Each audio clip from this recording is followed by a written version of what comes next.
m'appelle Bernard Hugonnier. Je fais du kayak, du canot depuis l'année 71, ce qui ne me rajeunit pas. Et puis, voilà, je suis tombé dedans quand j'étais petit, on va dire ça comme ça. Je suis né dans les Alpes, donc j'ai eu la chance d'avoir des endroits de pratique merveilleux. Parce que qui dit les Alpes dit des rivières. Quand tu es en kayak dans les rivières, c'est comme le bonheur. J'ai commencé en faisant de la compétition.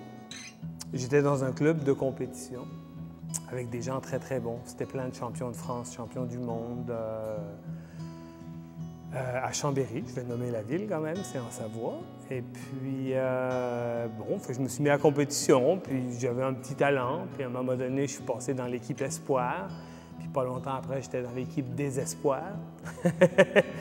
Et puis, comme j'étais impliqué dans le club, naturellement, j'ai commencé à coacher, c'est peut-être un grand mot, là, mais aider les plus jeunes.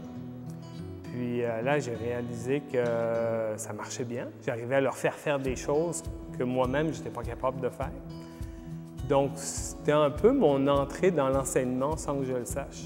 En France, j'avais passé mon brevet de moniteur kayak. Donc, j'étais officiellement un moniteur pour la Fédération française de canoë-kayak. Et quand je suis arrivé au Québec, j'ai dit, bon, ben, je vais voir s'il y a des équivalences possibles. À un moment donné, je me suis inscrit à des stages pour me faire évaluer. Et puis c'est là que j'ai rencontré, mettons, Jeff Tuot, qui est venu m'évaluer sur un niveau 4 au Cannes. Et puis d'autres petites choses comme ça. Puis bon, ben, en faisant contact avec ces gens-là, qui étaient comme les leaders du mouvement dans la formation, ben là, j'ai su qu'il y avait un stage de moniteur qui se donnait. Donc là, je me suis inscrit au stage de moniteur.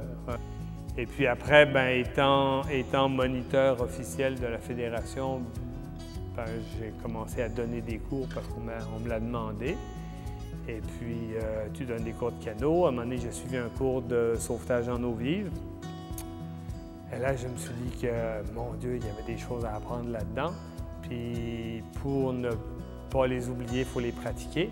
La meilleure façon de les pratiquer, c'est de les enseigner. Donc, je suis devenu moniteur de sauvetage en eau vive.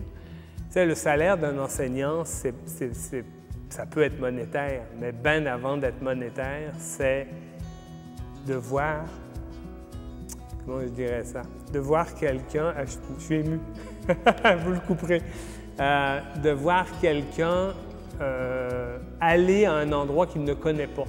Tu sais, il y a ce que tu connais, il y a ce que tu ne connais pas, puis il y a ce que tu ne sais pas que tu ne sais pas. Puis là, à un moment donné, tu vois quelqu'un qui chemine, puis d'un seul coup, une lumière dans les yeux. « Hey, je viens de comprendre quelque chose, je viens de sentir un mouvement. » Ça. Ce qui m'a amené à rejoindre la Fédération, c'est une bonne question. En fait, ce que j'aimais de la Fédération, c'est qu'il n'y avait pas de compétition. C'est pas que je sois contre la compétition, j'ai commencé là-dedans. C'est juste que la compétition, c'est comme une toute petite partie par rapport au loisir que tu peux faire toute ta vie. La compétition égale performance. Tu n'es pas performant toute ta vie. Hein? Mais une fédération qui est vers le loisir, tournée vers le loisir, je trouve que c'est génial. Pendant 18 ans, j'ai été à mon compte comme consultant en plein air. Et il se trouve que la fédération était un de mes clients. Donc, j'ai toujours eu un peu un œil extérieur sur qu'est-ce que faisait la Fédé, parce que des fois, je me trouvais à travailler pour la Fédération. Puis, en 2004, la Fédération s'est dotée d'une politique en matière de formation. Donc, c'est un choix politique du CA de dire, ben voici, on veut que la fédération soit, on veut que la formation soit accessible, universelle, etc., crédible. Bon. Donc, à partir de là, le CA a décidé d'ouvrir un poste de directeur technique. Et puis, moi, on m'avait demandé si ça m'intéressait, mais bon, il y a des choses qui faisaient que ça ne me rejoignait pas à ce moment-là. Il y a quelqu'un qui a travaillé pendant 1 an, puis au bout d'1 an, on m'a dit « Bernard, le poste est vacant, puis c'était quoi qui manquait là, pour qu'on s'entende, là, on va s'entendre.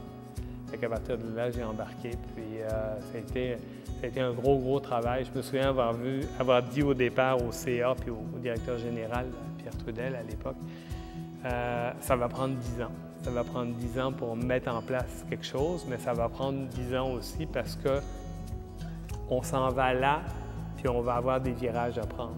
Puis si on ne veut pas perdre tout le monde en route, il va falloir que ça se fasse doucement. Il va falloir faire des virages à grand rayon. Et puis, donc, on a fait ça.